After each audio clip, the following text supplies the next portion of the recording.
আসসালামু আলাইকুম। হ্যালো প্রযুক্তিবাসী, কি অবস্থা, কেমন আছেন? I hope you are well. আমি সবুজ আছি আপনাদের সাথে। আবারও নতুন একটা ভিডিওতে আপনাকে স্বাগত জানাচ্ছি। The main topic of this video, কিভাবে হোয়াটসঅ্যাপ দিয়ে কোনো ডকুমেন্টকে স্ক্যান করবেন।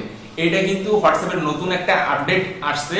এটা কিন্তু আপাতত আইওএস তে আছে, বাট এটা কিন্তু অ্যান্ড্রয়েডে কিছুদিনের ভিতরেই চলে আসবে এই আপডেটটা। এটা করার জন্য আমি আপনাদের দেখাই যে এই আপডেটটা আপনি চেক করবেন কিভাবে। প্রথমে চেক করার জন্য আপনাকে চলে যেতে হবে কিন্তু অ্যাপ স্টোরে। অ্যাপ স্টোরে আসার পরে যদি আপনি এখানে হোয়াটসঅ্যাপ লিখে সার্চ দেন, দেন কিন্তু হোয়াটসঅ্যাপের যে অ্যাপ্লিকেশন সিরিয়াল কিন্তু এখানে চলে আসছে। এখন দেখেন হোয়াটসঅ্যাপ মেসেঞ্জার যেটা আছে, আমি যদি এখানে ওপেন দিই এটা কিন্তু ওপেন হয়ে যাবে। আর যদি আপনার আপডেট করা না থাকতো তখন কিন্তু এই যে ওপেন লেখা এখানে আসতো না, এখানে লেখা আসতো আপডেট। তখন আপনাকে আপডেটে ক্লিক করতে হতো। আচ্ছা, আমি এখান থেকে এর ডিটেইলস দেখাই আপনাদের। ভার্সনটা এখন আপাতত কত চলতেছে দেখেন। বর্তমানে যে ভার্সনটা আছে এটা কিন্তু 24.25.93।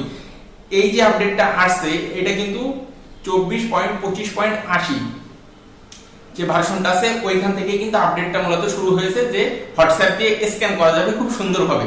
আচ্ছা, আমি হোয়াটসঅ্যাপ যে অ্যাপ্লিকেশনটা আছে অ্যাপ্লিকেশনের ভিতরে চলে আসলাম। অ্যাপ্লিকেশনের ভিতরে আসার পরে প্রথমে যে কাজটা করতে হবে, আপনি যে ডকুমেন্টটা স্ক্যান করবেন এবং ওই যে ডকুমেন্টটা স্ক্যান করতেছেন ওই ডকুমেন্টটা যার কাছে পাঠাবেন মূলত তার নামের উপরে কিন্তু একটা ক্লিক দিবেন। ধরেন আমি এখানে একটা ক্লিক দিলাম, ঠিক আছে। ক্লিক দেওয়ার পর এখন যে কাজটা করতে হবে, দেখেন একটা প্লাস আইকন আছে, প্লাস আইকনে ক্লিক দিবেন। দেওয়ার পরে যে ডকুমেন্ট আছে ডকুমেন্টে ক্লিক দিবেন। দেওয়ার পরে দেখেন নিচের দিকে আছে স্ক্যান ডকুমেন্ট। এই যে স্ক্যান ডকুমেন্টটা আছে এইখানে কিন্তু ক্লিক দিবেন, ঠিক আছে।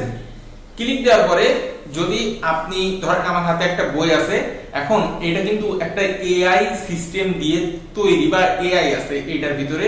এখন এআইটা কিভাবে কাজ করে, আপনাকে কিন্তু ছবিটা ক্যাপচার করা লাগবে না, হোয়াটসঅ্যাপ অটোমেটিক ক্যাপচার করবে। সেটা কিভাবে করবে, যদি ধরেন এই যে বইটা আমি ধরলাম, দেখেন একটা গ্রিন স্ক্রিন আসছিল। এই যে গ্রিন স্ক্রিনটা আসছিল, এর যে সিস্টেমটা আছে এটা কিন্তু অটোমেটিক বুঝতে পারছে যে এই এরিয়াটাই মূলত আমার দরকার বা এই এরিয়াটাই ক্যাপচার করতে হবে। এই যে ছবিটা ক্যাপচার হয়েছে সেটা কিন্তু আমি দেখিয়ে দেবো যে আসলে সেই ছবিটা কেমন আসছে। আমি কিন্তু ছবিটা তুলিনি, অটোমেটিক কিন্তু সে অ্যাডজাস্ট করে কিন্তু ঠিক করে দিয়েছে। যদি আপনার কোনো কারণবশত অ্যাডজাস্ট না হয় সেক্ষেত্রেও কিন্তু আপনারা এটা এডিট করতে পারবেন, ওইখান থেকেই কিন্তু এডিট করা সম্ভব, ঠিক আছে। এখানে কিন্তু ক্রপ আছে বা রিটেক আছে, আপনি চাইলে দেখেন এখান থেকে কিন্তু রিসাইজ করে নিতে পারবেন যে আপনার যতটা এরিয়া প্রয়োজন। তারপরে কিন্তু আপনি ডকুমেন্টটা তার কাছে সেন্ড করে দিতে পারবেন। এই যে হোয়াটসঅ্যাপের নতুন আপডেট বা এই ধরনের নতুন নতুন টেকনিক্যাল আপডেট ভিডিও যদি পেতে চান, আগুন টেক চ্যানেলটা প্লিজ সাবস্ক্রাইব করবেন। ফেসবুক পেজ থেকে দেখে থাকলে অবশ্যই ফলো করবেন এবং ভিডিওটি শেয়ার করে জানিয়ে দিন আপনার বন্ধু বান্ধব আত্মীয় স্বজনের কাছে। দেখা হবে নতুন কোনো ভিডিওতে। আল্লাহ হাফেজ।